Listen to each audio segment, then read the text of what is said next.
언제부터였을까? 정확히 기억나지는 않는다. 하지만 확실한 건 혼자 방을 쓰기 시작한 어느 순간부터 내 삶에 알 수 없는 공포가 스며들기 시작했다는 것이다. 나는 그때 8살이었고 형과 함께 방을 쓰고 있었다. 형은 나보다 5살 많았고 이제 자신만의 공간이 필요하다고 말했다. 그래서 자연스럽게 나는 혼자 남게 되었다. 형이 떠난 후 나에게 남은 건 텅 빈 아래층 침대와 낯선 정막뿐이었다. 혼자 자는 게 불안하긴 했지만 위층 침대에서 자는 건 조금 설렜다. 마치 어른이 된 기분이었달까. 하지만 그 감정은 첫날 밤 완전히 뒤바뀌었다. 침대에 누워 초록색과 파란색 카페 위 장난감들을 바라보다가 어느 순간 설명할 수 없는 불안감이 스멀스멀 올라오기 시작했다. 잠든 지 얼마 지나지 않아 깨어났다. 무언가 아주 미세하지만 분명한 소리가 들려왔다. 아래층 침대 시트가 바스락거리는 소리. 처음엔 반려묘일 거라고 생각했다. 하지만 문은 잠겨 있었다. 그 소리는 내 바로 아래 침대 안에서 나고 있었다. 몸을 살짝 움직이자 그 소리는 갑자기 멈췄다. 숨소리가 멎고 공기가 무겁게 가라앉았다. 그리고 그때 나는 알아챘다. 그 침대 아래에는 무언가가 있었다는 것을. 마치 나를 의식한 듯 그 존재는 침대에서 몸을 뒤척이기 시작했다. 이불이 쓸리고 시트가 흔들리며 그 존재는 자신이 살아있다는 걸 증명하듯 움직였다. 나는 공포에 사로잡혀 비명을 질렀고 다행히 부모님이 달려왔다. 하지만 이상하게도 문이 열리자 모든 흔들림과 소리는 멈췄다. 어머니 품에 안겨 울었지만 그 밤의 일을 말하지 못했다. 아니, 말할 수 없었다. 왠지 그 존재가 내가 입을 열면 해코지를 할 것 같았다. 그날 이후 매일 밤 비슷한 일이 반복되었다. 시트 소리에 잠에서 깨고 흔들림의 공포를 느끼고 비명을 지르면 그 존재는 사라졌다. 어머니가 오시면 겨우 안정을 되찾을 수 있었다. 낮에는 괜찮았다. 친구들과 놀며 웃고 떠들었지만 문득 그 방의 창문을 바라볼 때마다 등줄기를 타고 흐르는 오싹함은 사라지지 않았다. 나는 결심했다. 그 존재가 있을 공간 자체를 없애버리자. 침대 시트와 매트리스를 걷어내고 아래 공간의 책상과 서랍장을 꽉 채웠다. 이제 그 존재는 들어올 곳이 없을 것이다. 하지만 그날 밤이 가장 무서운 밤이었다. 아무런 소리도 나지 않았고 방 안은 죽은 듯 고요했다.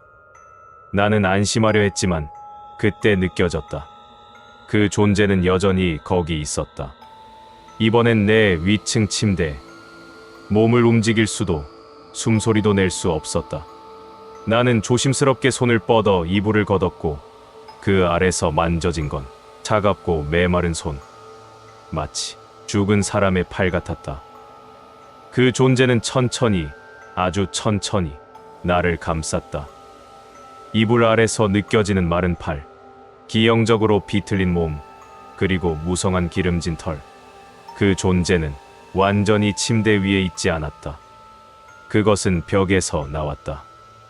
벽에서 튀어나온 존재가 나를 끌어안고 벽 속으로 끌고 가려 했다. 나는 저항했지만 그 존재는 너무 강했다. 그 순간 창밖으로 새벽 햇살이 들어오기 시작했고 그 존재는 나를 더 세게 끌어당겼다. 숨이 막히고 온몸에 상처가 생기고 그 존재의 찢어진 옷이 얼굴에 닿을 때 나는 비명을 질렀다. 그 비명은 지금도 생생하게 기억난다.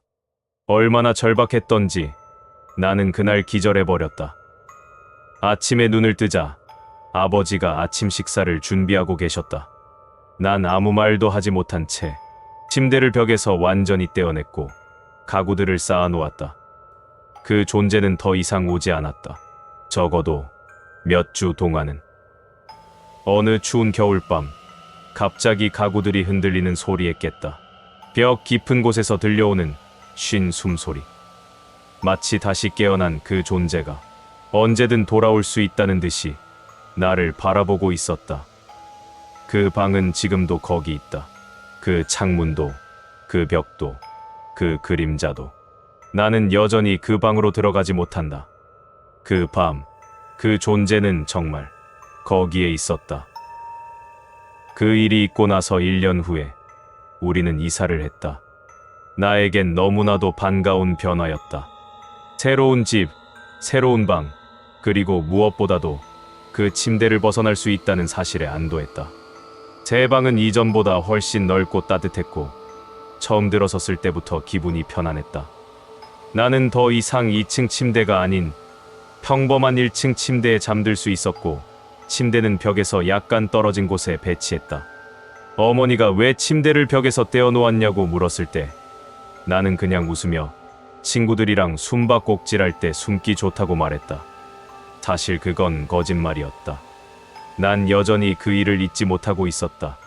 침대 아래의 존재, 어둠 속에서 들려오던 숨소리, 그리고 벽에서 기어나오던 그 형체. 그 모든 기억이 내 안에 남아 있었고 아무리 달라진 환경이라 해도 쉽게 사라지지 않았다. 그렇지만 새 방에서의 첫날 밤은 놀라울 만큼 평온했다. 나는 푹 잠들었고 오랜만에 아무런 악몽도 꾸지 않았다. 아침에 일어났을 때 느껴지는 상쾌함은 정말 오랜만이었다. 나는 작은 휴대용 TV를 켜고 만화를 틀어놓았다. 그런데 이상하게도 침대 옆에 있던 낡은 안락의자가 내 시선을 끌었다. 그냥 흔한 짙은 갈색 의자였지만 뭔가 설명할 수 없는 불길한 느낌이 들었다. 말하자면 누군가가 그 의자에 앉아 나를 바라보던 것 같은 그런 기분. 두 번째 밤 11시쯤이었을 거다.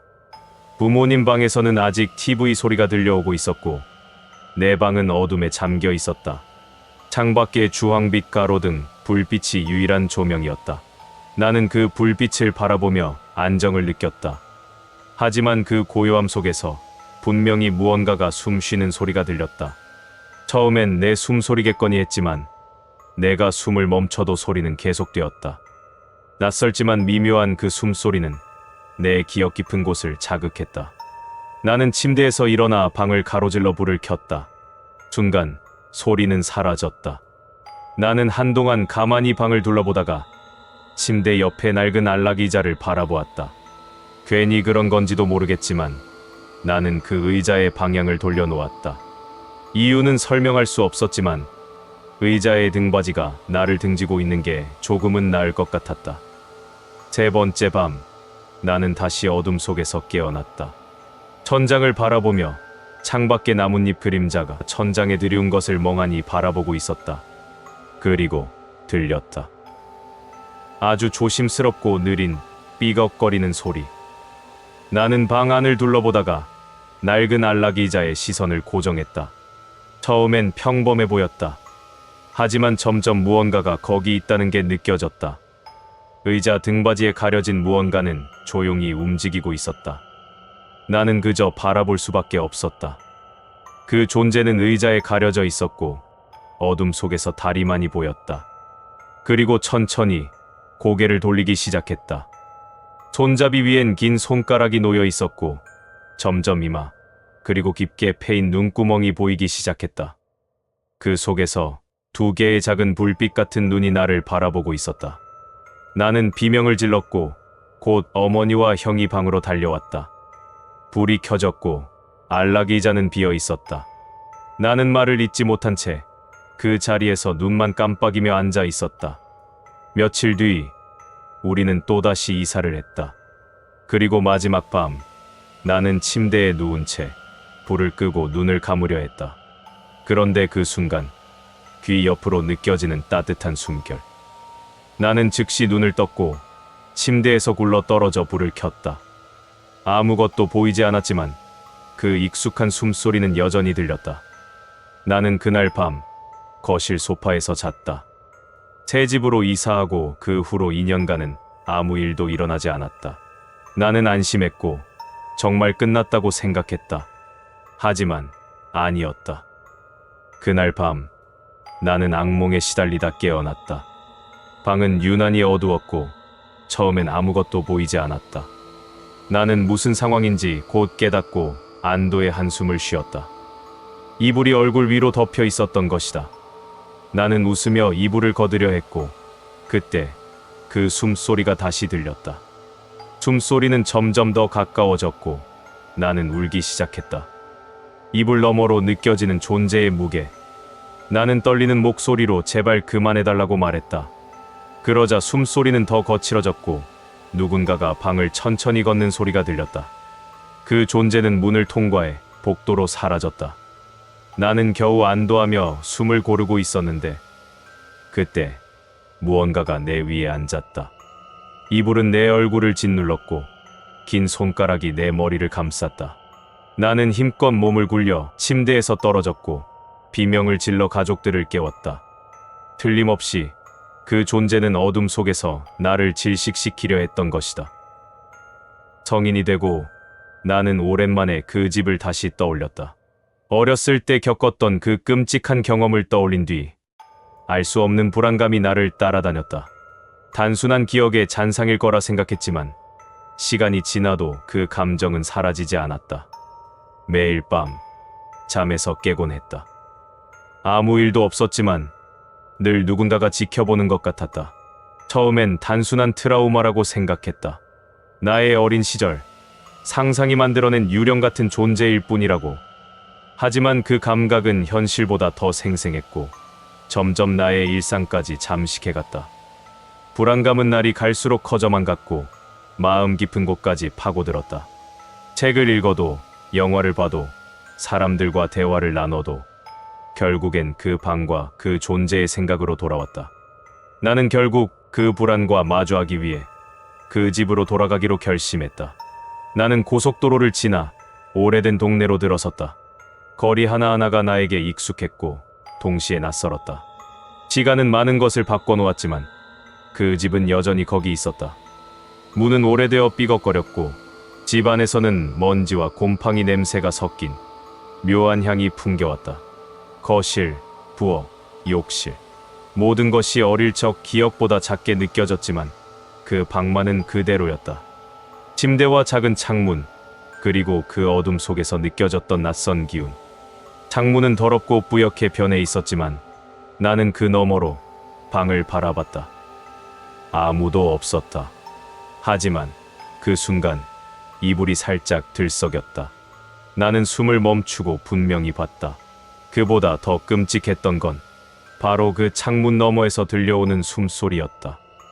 무의식적으로 눈을 감았다가 떴을 때 그 방은 비어 있었다. 나는 스스로에게 말하려 했다. 단지 내 상상이라고. 하지만 마음속 깊은 곳에서 그것이 거짓이라는 것을 알고 있었다. 나는 정원의 끝에 서 있는 그 플라타너스 나무를 찾았다. 어릴 적엔 그 나무 구멍에 소중한 것들을 숨겨두곤 했다. 손을 넣어 장난감을 찾으려 했지만 손끝에 느껴진 것은 단단하고 이상한 감촉이었다. 꺼내보니 작은 동물의 뼈였다. 그 순간 숨이 막히는 듯한 공포가 몰려왔다. 나는 조심스럽게 나무에서 내려와 그 뼈를 정원에 묻었다. 아무 말도 아무 생각도 할 수 없었다. 그저 떠나야겠다는 생각뿐이었다.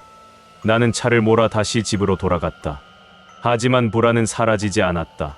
오히려 점점 심해졌고 마치 누군가가 나를 따라오는 것처럼 느껴졌다. 후방 거울을 보며 계속해서 뒤를 돌아봤다. 점점 속도를 올렸다. 집 앞에 도착했을 때 나는 아무 말도 하지 못했다. 그냥 앉아 있었을 뿐이다. 그때 뒷좌석에서 무언가가 내 어깨를 붙잡았다. 썩은 숨결이 목덜미를 스치고 차 안은 한순간에 얼어붙었다. 나는 비명을 지르며 문을 열고 도로로 구르듯 떨어졌다. 뒤를 돌아봤지만 차 안은 비어 있었다. 정말 비어 있었을까? 나는 알 수 없었다. 아침이 되자 침실 창문에는 발톱 자국이 남아 있었고 침대 위에는 내가 숨겨두었던 장난감이 반으로 잘려 있었다. 그 순간 이건 단순한 우연이 아니라고 확신했다.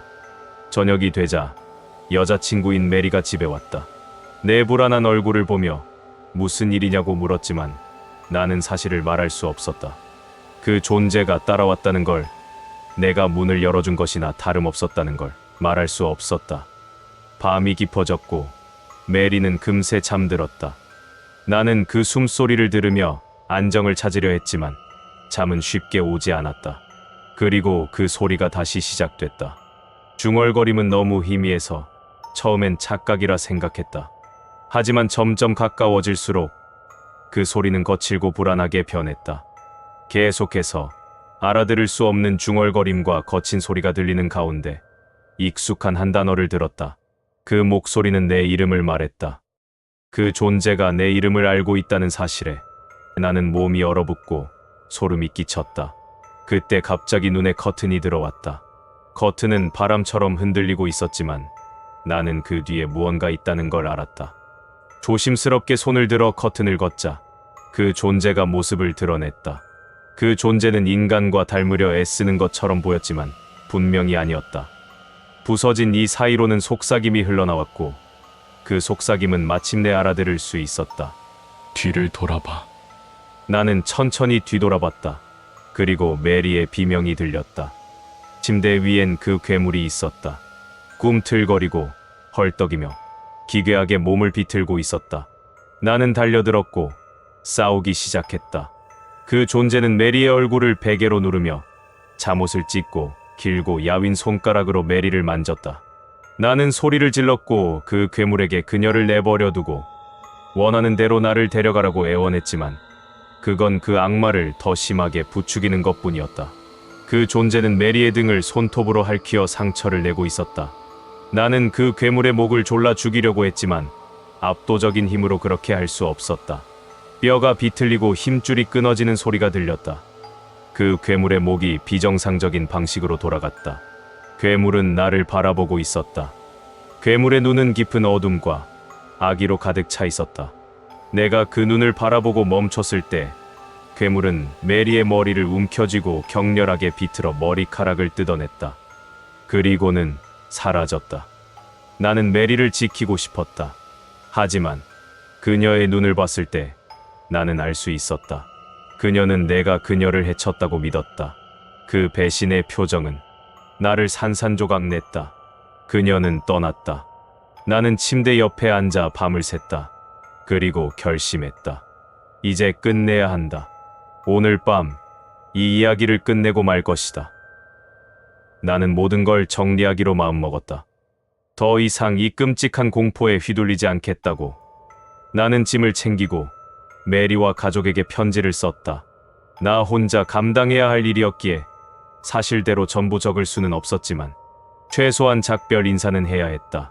그리고 전화를 걸어 마지막으로 가족들 목소리를 들었다. 아마 이게 마지막일 수도 있다는 생각에 숨이 턱 막혔다. 저녁이 되자 나는 차로 향했다. 해가 지고 있었고 거리는 으스스할 정도로 조용했다. 조수석 문을 열어둔 채 운전석에 앉았다. 기다리고 있었다. 그놈을. 가장 반갑지 않은 승객을 말이다. 2시간쯤 지났을까. 아무 일도 일어나지 않았고 차 안은 점점 차가워졌다. 조수석 문 사이로 찬 바람이 불어왔고 나는 생각에 잠겼다. 그 존재를 어떻게 끝낼 수 있을까? 그런데 갑자기 느껴졌다. 그 익숙한 악취. 설명할 수 없는 부패한 냄새가 차 안을 가득 채웠고 나는 확신했다. 그 놈이 왔다는 걸. 뒷좌석에서 희미한 속삭임이 들렸고 나는 조용히 조수석 문을 닫았다. 시동을 걸고 천천히 차를 출발시켰다. 그리고 그때 뒤에서 조용한 웃음소리가 들렸다. 조롱하듯 날 비웃듯 말이다. 차는 시골길을 벗어나 썩어가는 나무들로 가득한 황량한 풍경을 지나쳤고 나는 절벽 근처에서 차를 세웠다. 절벽 아래에는 검은 호수가 있었다. 거기서 기다렸다. 그 존재가 완전히 모습을 드러낼 때까지. 숨소리가 점점 가까워졌고 그 악취는 더 짙어졌다. 그러다 유리창이 안쪽에서부터 서서히 얼어붙기 시작했다. 그 순간 옆을 봤다. 그 존재는 조수석에 앉아 있었다. 우리는 서로를 바라봤고 어둠에 가려진 그 얼굴은 썩어 있었다. 늘어진 피부, 부러진 이 썩은 근육, 그리고 깊게 패인 눈동자. 그 놈은 다가왔고 내 무릎 위에 앉았다. 내 얼굴을 쓰다듬더니 손가락 하나를 내 어깨에 깊숙이 찔러 넣었다. 고통의 비명을 지르며 시동을 걸었고 기어를 넣고 전속력으로 차를 몰았다. 그 존재는 날 짓누르며 비명을 질렀고 나는 버티며 절벽 가장자리로 향했다. 결국 차는 절벽 아래로 떨어졌고 어두운 물속으로 가라앉았다. 그 존재는 출구를 찾아 몸부림쳤고 나에게 달려들었다. 나는 주먹을 날려 그놈의 얼굴을 내리쳤다. 썩은 살과 검은 액체가 튀었고 나는 그놈을 막아내며 문 쪽으로 향했다. 하지만 너무 늦었다. 그놈은 나를 붙잡고 물속으로 끌어내리려 했다. 마지막 힘을 짜내 발로 대시보드를 차서 간신히 그 소나귀에서 빠져나왔고 겨우 수면 위로 올라왔다. 뒤에서는 고통과 증오에 찬 괴성이 울려 퍼졌고 나는 걸어서 집으로 돌아왔다. 드디어 끝났다고 생각했다. 하지만 집에 도착했을 때 현관에서 침대까지 이어진 젖은 발자국이 날 기다리고 있었다. 믿을 수 없었다. 침실로 향하자 그놈은 침대에 누워 있었다. 흰 시트 아래 마치 내가 오기를 기다리고 있었던 것처럼. 나는 조용히 거실로 가서 밖에서 사온 휘발유 양동이를 들고 왔다. 그리고 다른 방에 들어가 자는 척하며 기다렸다. 하지만 깊은 잠에 들어버렸다. 눈을 떴을 때 그놈은 내 위에 있었다. 목을 조르며 썩은 액체를 얼굴 위로 떨어뜨렸다. 나는 죽은 척했다. 고통을 참으며 숨을 죽였고 놈은 의심스러워하면서도 조금씩 물러났다. 그놈은 내 입에 손가락을 밀어넣고 내 안을 탐색하듯 휘저었다. 끔찍했다. 나는 온 힘을 다해 놈을 밀어내고 바닥으로 떨어졌다. 놈이 다시 덮치려 할 때 나는 준비해둔 휘발유 양동이를 놈에게 던졌고 라이터를 켜 불을 붙였다. 그놈은 불길 속에서 비명을 질렀고 썩은 살이 타들어갔다. 나는 탈출했고 이웃이 신고해 소방대가 도착했다. 경찰은 나를 체포했지만 다른 누군가가 있었단 증거는 찾지 못했다. 침대와 벽에 남은 이상한 흔적들 말고는 이제야 말할 수 있다. 그놈은 사라졌다. 정말로 내 안에도 내 곁에도 더는 없다. 그렇다고 믿고 싶다.